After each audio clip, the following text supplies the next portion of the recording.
Amazing Fantasy 15, the place where everything Spider-Man started. But most importantly, this is the comic where Uncle Ben dies and Peter Parker gets his sense of responsibility. I would say that that's his defining trait as a superhero and the thing that sets him apart from the rest. Peter Parker doesn't always do the right thing because he wants to. He does it because it is his responsibility. And believe me, if you've read Spider-Man comics, you can probably come up with more than one example of him thinking about quitting. I've even made a short about a time when he literally prayed to God that he could just get one break. There's even been times when Peter tries to get rid of his responsibility by giving up his powers. But every single time he gives up his powers, something goes terribly wrong. The problem is that without Peter, there's no other superhero like him. One of the things that makes him so special is that he is the friendly neighborhood Spider-Man. And sure, he'll go in an Avengers team up or he'll do some crazy things to save the day, but he also will stop every single crime that he has the power to. Because without Spider-Man, who's there for the little guy?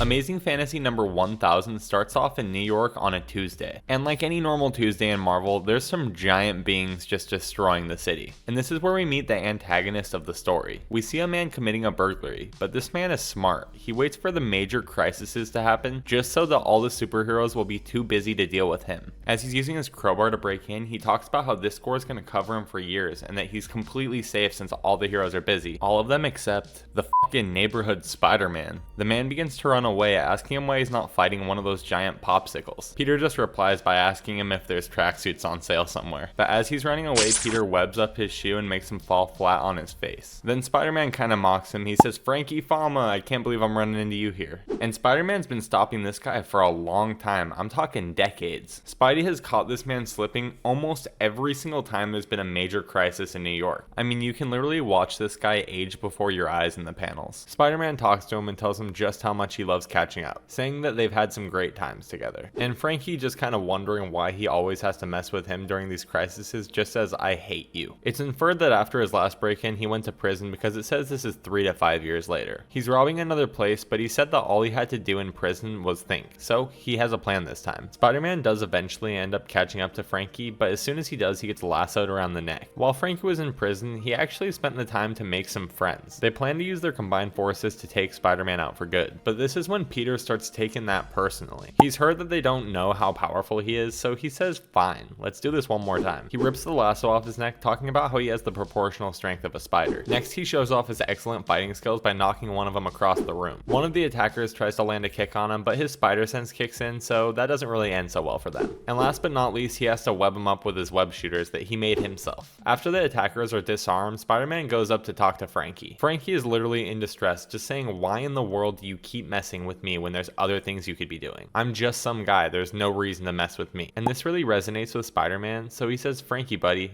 I'm here to tell you I know different." And Spider-Man just levels with him, telling him that the crimes that he commits do really matter. Every crime, no matter how big or how small, matters. Not because the crime matters, but because how the crime affects other people does. And during this conversation, Spider-Man's just getting flashbacks of the terrible things that have happened because of the crimes that he wasn't able to stop. Or in the case of Uncle Ben, the criminal that he let go ended up literally killing his uncle. And he's not gonna let that happen to anyone else because of Frankie. So no matter what crisis is out there, he tells him that he's gonna put him away every single time. Because to Peter, Frankie isn't just some guy. And with that, he leaves Frankie just to dangle there and ponder on his life decisions, hoping that this resonates with Frankie and that in the next 3 to 5 years, he has the potential to actually become a better man. Stories like this show why Peter Parker is the man behind the mask, and not anyone can be Spider-Man. His moral sense of accountability and responsibility is what makes him such a great hero, along with the fact that he's willing to actually listen to these criminals and see stuff from their point of view and try to give them advice to make them better people. I don't know, I guess I just kind of feel like this comic embodies what Spider-Man's really about. But let me know what you think and what comic you want me to talk about next. Also, if you like videos like this and my content, I'd appreciate it if you click that like button and consider subscribing. And I will talk to you guys later.